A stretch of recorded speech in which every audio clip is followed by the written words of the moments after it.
Students, आज के इस वीडियो में हम सांख्यिकी से रिलेटेड एक टॉपिक का अध्ययन करने वाले हैं जिसे काल श्रेणी के नाम से जाना जाता है। काल श्रेणी का टॉपिक स्टैटिस्टिक्स में बहुत इंपॉर्टेंट माना जाता है। सामान्य रूप से कोई भी स्टैटिस्टिक्स का अगर पेपर आता है तो उसमें टाइम सीरीज डाटा से कोई ना कोई क्वेश्चन जरूर पूछा जाता है और जनरली न्यूनतम वर्ग विधि से सरल रेखा उपनति समीकरण ज्ञात कीजिए, इस प्रकार का क्वेश्चन हमें लगभग पेपर में मिलता है। तो आज के इस वीडियो में हम देखेंगे कि काल श्रेणी किसे कहा जाता है, जो डाटाज में परिवर्तन होते हैं वो किन किन कारणों से होते हैं, काल श्रेणी का योगात्मक निर्देश किसे कहा जाता है, गुणात्मक निर्देश किसे कहा जाता है, इन चीजों को हम जानेंगे। तो सबसे पहले हम ये देखते हैं व्हाट इज टाइम सीरीज।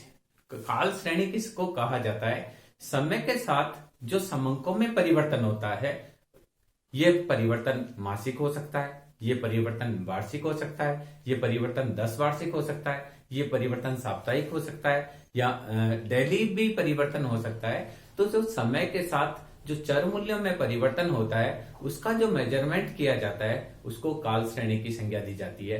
काल श्रेणी से तात्पर्य काल का मतलब समय। जैसे हमने डाटा लिया 2001 का लिया, 2002 का लिया, 2003 का लिया, 2004 का लिया, 2005 का लिया। तो ये जो डाटा है ये वार्षिक डाटा है। प्रतिवर्ष जो हम जैसे मान लीजिए प्रोडक्शन ऑफ वीट का प्रोडक्शन जो है या हमारे यहाँ राइस का जो प्रोडक्शन है उसका डाटा अगर हम वार्षिक कलेक्ट करते हैं तो ये वार्षिक डाटा हो सकता है। अगर हम डाटा जनवरी फरवरी का लें, जनवरी है, फरवरी है, मार्च है, अप्रैल है, इसमें शेयर सूचकांक क्या रहा, इसका अगर हम डाटा लेंगे तो ये डाटा मासिक हो सकता है। और अगर हम ये वीकली लें कि जो जनवरी है, जनवरी के फर्स्ट वीक में क्या हुआ, सेकेंड वीक में क्या हुआ, थर्ड वीक में क्या हुआ, तो वीकली भी हो सकता है। और डे टू डे, मंडे को क्या हुआ, ट्यूसडे को क्या हुआ, वेडनेसडे को क्या प्रोडक्शन है, इस प्रकार से जो समंक है उनको जो कलेक्शन किया जाता है उनको बोलते हैं time series data. Time series का मतलब है जो समय के साथ जो डाटा चेंज होता है उसको टाइम सीरीज डाटा की संज्ञा दी जाती है। और ये डाटा जो है टाइम सीरीज का अलग अलग टाइम से हो सकता है। तो यहां हमको ये देखना है अब इसकी इंपॉर्टेंस क्या है। तो time series data, the data which is related with the time is called time series data. The importance of this data is, देखिए अगर एक व्यवसायी है उसको मान लीजिए दीपावली पे सामान मंगाना है तो वो ये देखेगा कि पिछले साल दीपावली पे मुझे सेल कितनी हुई थी, उस हिसाब से वो नया प्रोडक्शन मंगाएगा। एक प्रोड्यूसर है वो प्रोडक्शन करना चाहता है तो वो मंथली देखेगा कि मेरा जो प्रोडक्शन है वो किस मंथ में कितना बिकता है, उस हिसाब से मुझे प्रोडक्शन करना है। क्योंकि बहुत सारी चीजें ऐसी है जो मंथ के हिसाब से उनकी सेल कम और ज्यादा होती है। कुछ वस्तुएं ऐसी होती है जो सर्दी में ज्यादा बिकती है और कुछ वस्तुएं ऐसी होती है जो बारिश में ज्यादा बिकती है, कुछ वस्तुएं ऐसी होती है जो गर्मी में ज्यादा बिकती है। तो मान लीजिए किसी का व्यवसाय है, वो एसी बनाने का है, कूलर बनाने का है, फैन बेचने का है, तो वो गर्मियों के सीजन में जब उसका पीक सीजन होता है तब की वो सेल देखेगा, उस हिसाब से वो अपना प्लान करेगा। इसी प्रकार से जो अम्ब्रेला सेलर है जो बारिश से रिलेटेड जो अदर प्रोडक्ट बनाता है उसको उस समय की सेल को देखना होगा। तो कहने का तात्पर्य है कि जब जो भी व्यवसायिक पूर्वानुमान लगाए जाते हैं उसमें टाइम सीरीज का बहुत ही अधिक महत्व होता है। सरकार के द्वारा जो आर्थिक नीतियां निर्धारित की जाती है उसमें भी वह पुराने टाइम के डाटा, रियल टाइम डाटा को एनालिसिस करके उसके हिसाब से फ्यूचर के लिए प्लानिंग करती है। अब जो ये डाटा है, जो टाइम सीरीज डाटा है, वो बहुत कई कारणों से प्रभावित होता है। ओरिजिनल डाटा जो है वो कई कारणों से प्रभावित होता है। तो हम देखिए ओरिजिनल डाटा को प्रभावित करने वाले कारक, हम यहां देखेंगे कि कौन कौन से कारक है जो डाटा को प्रभावित करते हैं। तो फर्स्ट डाटा को प्रभावित करने वाले कारक है दीर्घकालीन, इसको बोलते हैं long term.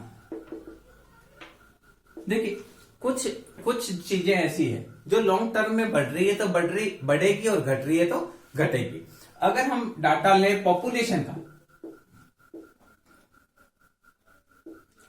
Population of India का डाटा ले तो ये लॉन्ग टर्म डाटा है। आप 1888 देखिए हमारा जो डाटा कलेक्शन किया गया 1881 में, फिर 1891 में किया गया, फिर 1901 में किया गया, 1911 में किया गया है, 1921 में।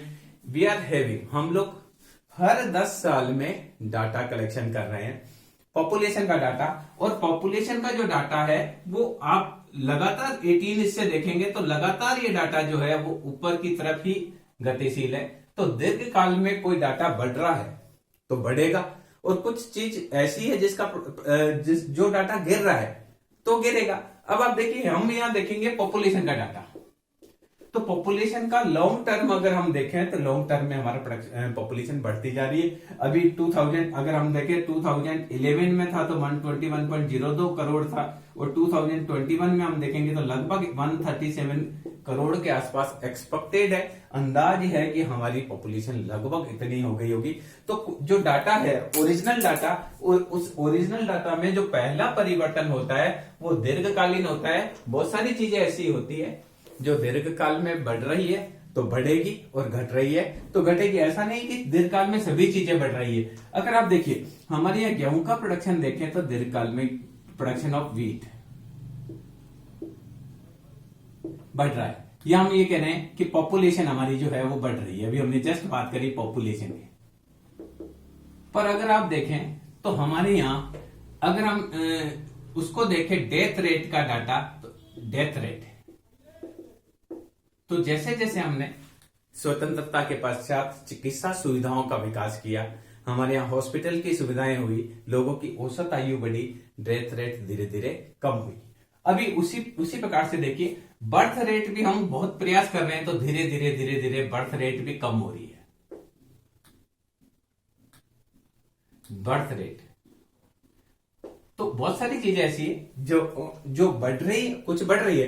अब प्रोडक्शन ऑफ व्हीट देखेंगे तो इंक्रीज हो रहा है, प्रोडक्शन ऑफ राइस देखेंगे तो इंक्रीज हो रहा है, पॉपुलेशन ऑफ इंडिया इंक्रीज हो रही है, एवरेज एज हमारे यहाँ बढ़ रही है, नंबर ऑफ फैक्ट्रीज हमारे यहाँ बढ़ रही है, नंबर ऑफ जो बहुत सारी चीजें ऐसी है जो हमारे यहाँ इंक्रीज हो रही है। विदेशी मुद्रा का भंडार हम 1991 के बाद देखें तो वो बढ़ रहा है। तो कुछ चीजें दीर्घकाल में बढ़ रही है तो बढ़ेगी, और घट रही है तो घटेगी। तो ओरिजिनल डाटा में जो पहला परिवर्तन होता है वो लॉन्ग टर्म इफेक्ट होता है, और इसको हम जो डिनोट करते हैं लॉन्ग टर्म को, वो टी से डिनोट करते हैं। लॉन्ग टर्म से तात्पर्य ओरिजिनल डाटा जो है, ओरिजिनल डाटा को हम बताते हैं, देखिए O for original data,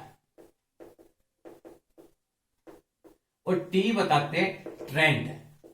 trend का मतलब है कि ये किस तरफ ट्रेंड है। जैसे अगर हम देखें तो पॉपुलेशन का ट्रेंड ऊपर की तरफ है, एवरेज एज का ट्रेंड ऊपर की तरफ है, डेथ रेट का ट्रेंड थोड़ा नीचे की तरफ जा रहा है। ओके, प्रोडक्शन ऑफ बार्ले, जौ का प्रोडक्शन नीचे जा रहा है। ओके, तो बहुत सारी चीजों का ट्रेंड से हम बता सकते हैं कि फ्यूचर में क्या होने वाला है। अगर इसमें हमको फोरकास्टिंग करनी है तो कोई भी मेरे हिसाब से ये नहीं कहेगा कि हम अगर यहाँ देखें 2001 का डाटा देखें, 1991 का डाटा देखें, 2011 का डाटा देखें, मान लीजिए 84 करोड़ था, ये 102.3 करोड़ 102.3 करोड़ था, 121.02 करोड़ अगर ये डाटा है तो कोई ये नहीं कहेगा कि 2021 में कोई मिरेकल होके पॉपुलेशन 100 करोड़ होने वाली है। नो, इट्स नॉट पॉसिबल, क्योंकि वहां हम ट्रेंड को देखेंगे तो अगर ट्रेंड लगातार बढ़ने का है तो हम ये अनुमान लगाएंगे कि बढ़ेगा, और ट्रेंड लगातार नीचे होने का है तो अनुमान लगाएंगे कि हम नीचे हुआ। दूसरा जो डाटा है उसमें चेंज होता है, वो सेकंड हो सकता है अल्पकालिक हो, वो तो दीर्घकालीन डाटा। अल्पकालिक परिवर्तन, इस अल्पकालिक परिवर्तन में हम दो लेते हैं। पहला हम लेते हैं मौसमी परिवर्तन। मौसमी परिवर्तन, देखिए मौसम के हिसाब से भी डाटा चेंज होता है, इसको बोलते हैं सीजनल चेंज।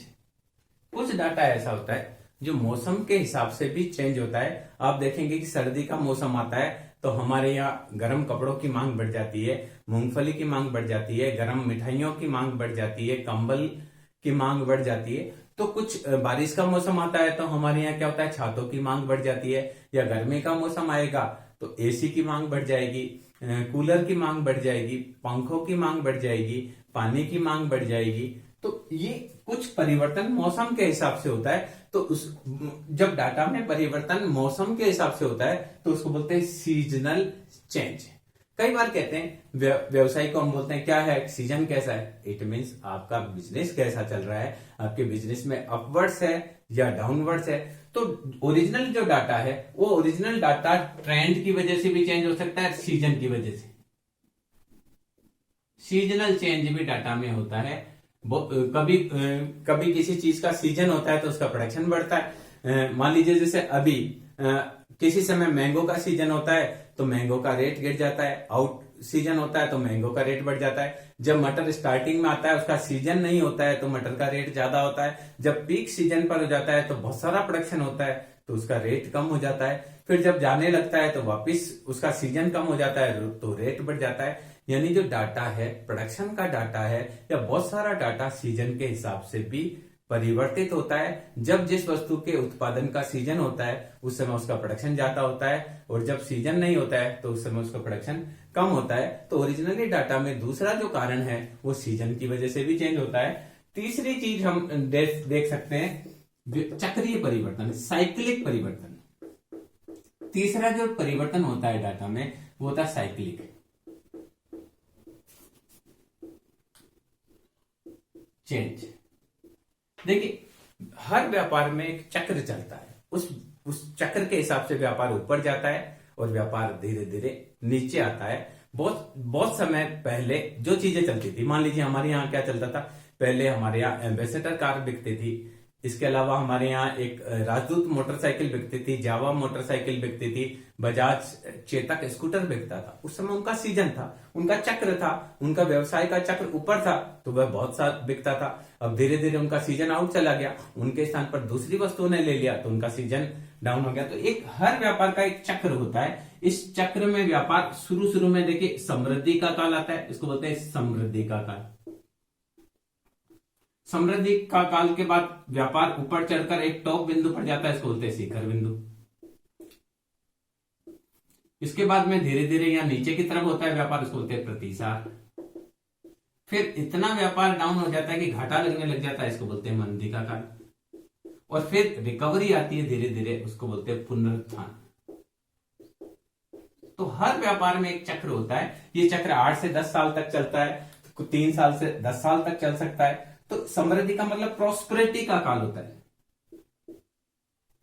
प्रॉस्पेरिटी का मतलब है जो कंपनी प्रोडक्ट बना रही है उसकी डिमांड मार्केट में ज्यादा होती है, उसकी कीमतें बढ़ती है, कीमतें बढ़ने से व्यापारी के लाभ बढ़ते हैं, लाभ बढ़ने से उसके पास अधिशेष बढ़ता है तो वो नए क्षेत्र में विनियोग करता है, उससे लोगों को रोजगार मिलता है, लोगों को रोजगार मिलता है तो लोगों की आय भी बढ़ती है और मांग बढ़ती है। इस प्रकार से व्यापार समृद्धि में होता है। तो शिखर बिंदु तक ये चलता रहता है। उसके बाद में क्या आता है, टॉप पर जाने के बाद कुछ परिवर्तन इस प्रकार के होते हैं कि उस बिजनेस से दूसरी तरफ की तरफ बिजनेस शिफ्ट होने लगता है। जैसे हमारे यहाँ क्या था, पहले फैन हर घर में पंखा नहीं था, किसी भी घर में पंखा नहीं था। अगर हम 1950 के आसपास बात करें तो द फैन वॉज लग्जरी। 1950 के आसपास किसी के घर में पंखा होना लग्जरी था। अब तो उस समय जो पंखा बनाते थे, चाहे उषा कंपनी बनाती हो, चाहे खेतान बनाती हो, चाहे क्रॉम्पटन ग्रीविच बनाती हो, तो उनकी समृद्धि का काल था। बहुत अच्छा उन्होंने राइज किया था। एक लेवल तक आने पर उनकी पंखों की डिमांड भारी बढ़ रही थी। धीरे धीरे पंखों का स्थान कूलर ने लेना चालू कर दिया तो पंखों की डिमांड गिरने लगी। और उसके बाद में कूलर के बाद एसी आए। एसी आने के बाद तो स्थिति ये हो गई कि पंखों का डिमांड बहुत कम होने लगी। ये एक शिखर बिंदु पर था, शिखर बिंदु से डाउन आया। जैसे मारुति 800 कार 1991 के बाद में स्टार्ट की गई तो प्रॉस्पेरिटी था, देयर वाज नो कंपटीशन, उसका कोई कंपटीशन नहीं था तो वह कार भारी मात्रा में बिकती थी। सभी लोग जो लग्जरी लेते थे मारुति 800 ही लेते थे। तो वहां धीरे धीरे उस कंपनी में समृद्धि का काल था, एक शिखर बिंदु पर आ गए। शिखर बिंदु के आने के बाद अब उसके साथ में नई नई गाड़ियां और आने लगी। हुंडई वाले ने अपनी कार निकाली, इसके अलावा टाटा कंपनी ने अपनी कार निकाली, सेवरोलो ने अपनी कार निकाली, बहुत सारी कंपनियां आई। तो अब मारुति की जो डिमांड है 800 की वो धीरे धीरे गिरने लगी। एक समय के बाद में उसका चक्र ऐसा चला कि वो इतनी स्थिति में आ गई कि बहुत कम बिकने लगी और मंदी की स्थिति आ गई। तो धीरे धीरे धीरे उनको क्या करना पड़ा, मारुति 800 का प्रोडक्शन बंद करना पड़ा और उसके जगह दूसरी कारें लेकर आए, बलेनो लेकर आए, स्विफ्ट डिजायर लेकर आए और कंपनी वापस क्या कर रही है, रिवाइव कर रही है। तो कहने का तात्पर्य हर व्यवसाय में इस प्रकार का चक्र चलता है। उस चक्र की वजह से भी ओरिजिनल डाटा चेंज होता है। Sale of Maruti 800 will be depend on, उस पर भी डिपेंड करेगी कि जो मारुति 800 का जो बिजनेस है वो किस स्थिति में है, समृद्धि में है या प्रतिसार में है। प्रतिसार को बोलते हैं, देखिए प्रॉस्पेरिटी, ये रिसेशन, ये डिप्रेशन और ये रिकवरी। तो किस स्टेज में आपका बिजनेस है उस पर भी डिपेंड करता है। मेरा कहने का तात्पर्य यह है कि जो ओरिजिनल डाटा होता है उस ओरिजिनल डाटा में चेंज दीर्घकालीन भी हो सकता है, दीर्घकाल में बढ़ेगा तो बढ़ भी सकता है, दीर्घकाल में घट रहा है तो घट भी सकता है। दूसरा चेंज मौसम की वजह से भी बहुत सारा डाटा चेंज होता है। मौसम के साथ अम्ब्रेला का प्रोडक्शन बढ़ सकता है, मौसम के साथ फ्रिज की डिमांड बढ़ सकती है, एसी की डिमांड बढ़ सकती है, कूलर की डिमांड बढ़ सकती है। मौसम परिवर्तन पर रूम हीटर की डिमांड भी चेंज हो सकती है। इसके अलावा साइक्लिक जो चेंज है वो भी चेंज हो सकता है, व्यापार चक्र की वजह से भी चेंज हो सकता है। तो इसको बोलेंगे सी बराबर साइकिल, साइक्लिकल रेट। और लास्ट जो आप देखिए, इसके अलावा एक और जो चेंज होता है वो चेंज होता है अनियमित, इर्रेगुलर।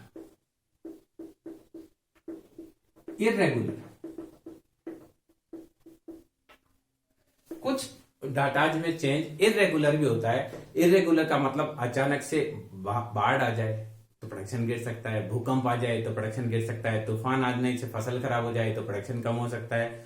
तो कई चीजें ऐसी है, जैसे युद्ध हो गया, तूफान आ गया, सुनामी आ गई, इसके अलावा भूकंप आ गया, टिड्डी दलों का आक्रमण हो गया। तो बहुत सारे ऐसे जो चेंजेज है, बहुत सारे ऐसे कारण है जिसकी वजह से भी ओरिजिनल डाटा चेंज हो जाता है। मान लीजिए हम गेहूं का प्रोडक्शन लगातार देख रहे हैं बढ़ रहा है, किसी साल युद्ध हो गया उसकी वजह से प्रोडक्शन नहीं हो पाया, गिर सकता है। या किसी साल टिड्डी दलों का आक्रमण हो गया, या किसी साल भयंकर बाढ़ आई और पूरी गेहूं की फसल बहकर चली गई, या किसी साल भयंकर अकाल पड़ गया, सूखा पड़ गया, खेतों में पानी नहीं रहा, उसकी वजह से गेहूं खराब हो गया, तो उसकी वजह से उसका प्रोडक्शन में चेंज हो गया। तो कई प्रकार से कई बार क्या होता है, अनियमित परिवर्तन होते हैं, यानी सामान्य रूप से वह परिवर्तन नहीं होते हैं, पर किसी प्राकृतिक आपदा की वजह से या आपस में राष्ट्रों के युद्ध होने की वजह से कोई चेंज हो जाए। प्राकृतिक आपदा जैसे भूकंप आ जाए, बाढ़ आ जाए, बहुत भयंकर सूखा पड़ जाए, सुनामी जैसा कोई तूफान आ जाए, टिड्डी दलों का भारी आक्रमण हो जाए, या कोरोना जैसी महामारी के संकट के चलते कोई घर से बाहर नहीं निकल पाए तो खेतों में जो प्रोडक्शन है उसमें कुछ हो ही नहीं पाए। बहुत सारे ऐसे कारण हैं जिसकी वजह से भी डाटा चेंज हो सकता है। तो हमारे यहाँ जो ओरिजिनल डाटा चेंज होता है उसमें 4 कारण से परिवर्तन होता है। वो 4 कारण है, दीर्घकालीन डाटा में परिवर्तन हो सकता है, मौसम की वजह से डाटा में परिवर्तन हो सकता है, व्यापार चक्रों की वजह से डाटा में परिवर्तन हो सकता है, और लास्ट हमने डिस्कस किया अनियमित या इर्रेगुलर भी चेंज हो सकता है, जो बाढ़ है, तूफान है, युद्ध है, महामारी है, या और किसी कारण से आतंकवादी हमला है, सरकार की अस्थिरता है, कई और भी कारण हो सकते हैं जिसकी वजह से चेंज हो सकता है। तो हमने यहाँ ये डिस्कस किया कि जो ओरिजिनल डाटा है वो ओरिजिनल डाटा मुख्य रूप से 4 कारणों से प्रभावित होता है। तो देखिए काल श्रेणी का योगात्मक निर्देश देखते हैं। काल श्रेणी का योगात्मक निर्देश, तो यहां देखिए ओरिजिनल डाटा जो चेंज हो सकता है वो ट्रेंड यानी दीर्घकालीन की वजह से हो सकता है, इसके बाद सीजनल चेंज की वजह से हो सकता है, व्यापार चक्रों की वजह से हो सकता है, और इर्रेगुलर की वजह से हो सकता है। तो ओरिजिनल डाटा में 4 कारण से प्रभावित हो सकता है। ये हमने इन चारों को योग के रूप में लिखा। अब हमको ये देखना है कि दीर्घकालीन चेंज कितना हुआ, तो हम क्या करेंगे, O -S -C -I अगर कर लेंगे तो ये जो चेंज आएगा वो बताएगा दीर्घकालीन की वजह से कितना परिवर्तन हुआ। अगर हमें ये देखना है कि इर्रेगुलर की वजह से कितना चेंज हुआ, तो ओरिजिनल से T -S -C घटा देंगे तो इर्रेगुलर की वजह से चेंज हो जाएगा। अगर हमको देखना है कि अल्पकालीन कारण की वजह से कितना चेंज हुआ, तो ओरिजिनल में से ट्रेंड और इर्रेगुलर घटा देंगे तो ये आपका सीजनल और साइक्लिक की दोनों मिलकर अल्पकालिक चेंज है, उसको बताएगा। तो कहने का तात्पर्य जो हमारा डाटा है उसमें इन चारों कारण में से किस कारण का हमको अध्ययन करना है, उसका अध्ययन हम कर सकते हैं।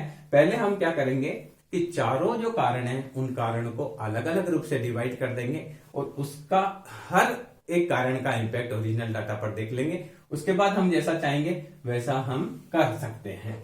इसके अलावा देखिए काल श्रेणी का एक गुणात्मक निर्देश भी होता है, यानी इसको हम गुणा करके भी कर सकते हैं, तो इसको बोलेंगे गुणात्मक निर्देश। तो गुणात्मक निर्देश ओरिजिनल डाटा जो चेंज होता है ट्रेंड की वजह से हो सकता है, सीजनल की वजह से हो सकता है, साइक्लिक की वजह से हो सकता है और इरेगुलर की वजह से हो सकता है। अगर आपको देखना है कि इरेगुलर की वजह से कितना चेंज हुआ तो ओ में आप टी एस सी का भाग दे देंगे तो इरेगुलर का आ जाएगा। आपको देखना है ट्रेंड की वजह से कितना चेंज हुआ तो ओ में आप टी आई का भाग दे देंगे तो आपको एस गुना सी यानी अल्पकालिक पता चल जाएगा। ओरिजिनल में आप आई गुना एस गुना सी का कर देंगे तो आपको दीर्घकालीन की वजह से डाटा कितना चेंज हो रहा है इसका पता चल जाएगा। इस प्रकार से काल श्रेणी के अंदर हम ये देखते हैं कि जो हमारा डाटा है वो किन किन कारणों से प्रभावित होकर बदल रहा है और किस कारण का ओरिजिनल डाटा में किस कारण का कितना बड़ा रोल है।